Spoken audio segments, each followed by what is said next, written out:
problem in voltage divider bias. To solve problems when you have voltage divider bias, it is always easier to convert that circuit into thevenin equivalent, and then you will have only one VTH and RTH to solve, and this becomes like a fixed bias circuit, so you can solve the circuit very easily.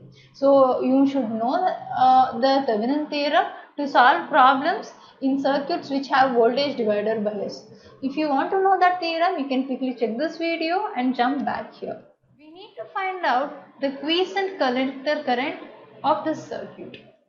Okay, it is very similar to what we did in the previous two circuits. If you know Thevenin's theorem, you can convert this into a single resistor with a single voltage source. You need to keep in mind that the transistor acts as a load, and you have to look at this circuit with the perspective of the transistor. From the load's perspective, what is the resistance that is faced over here?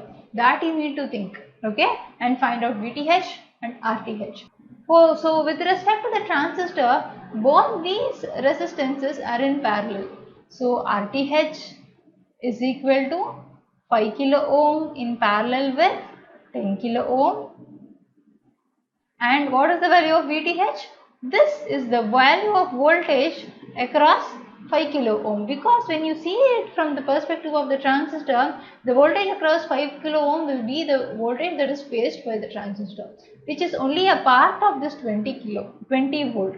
So VTH is equal to 20 into 5k divided by 15k by voltage division rule, because both of them are in series and the voltage divides across series resistors.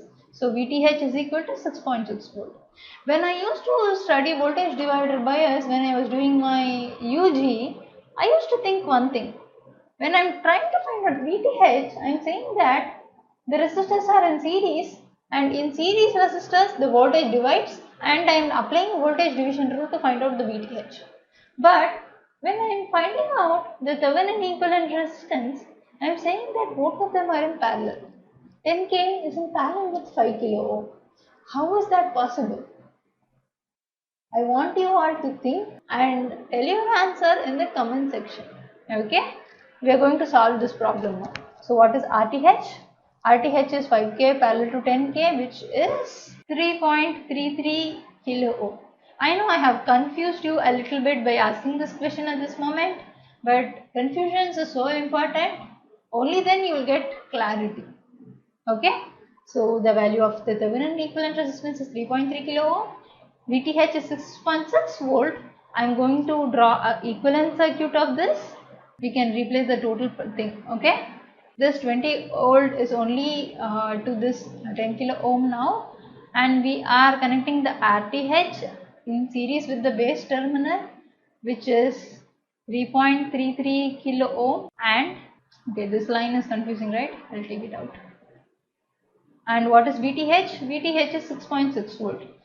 By Thevenin equivalent theorem, we are considering the Thevenin equivalent voltage which appears only across the base. When you had the circuit which is common to both the collector and the base terminal, it will be confusing for you to apply KVL.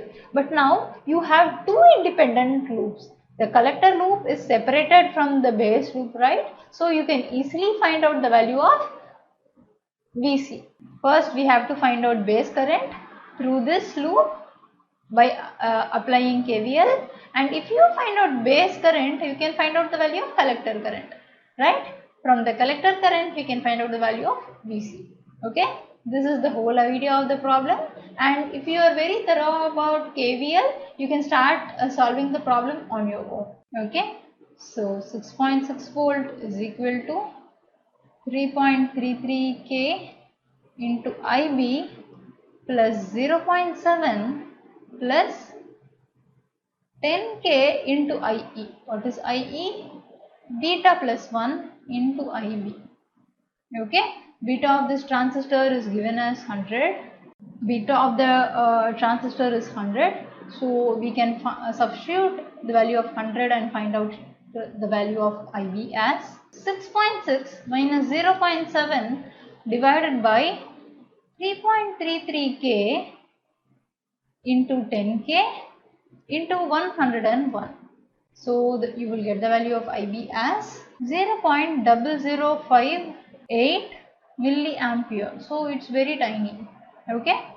So now what's the value of IC? IC will be 100 times IB, 0.0058 milliampere. So the value of IC is equal to 0.58 milliampere. So what's the value of IE? IE will be 101 times 0.0058 milliampere. This is equal to 0.59 milliampere. Okay. So now our job is to find out the value of VC. So we have to apply the Kirchhoff's voltage law to the collector.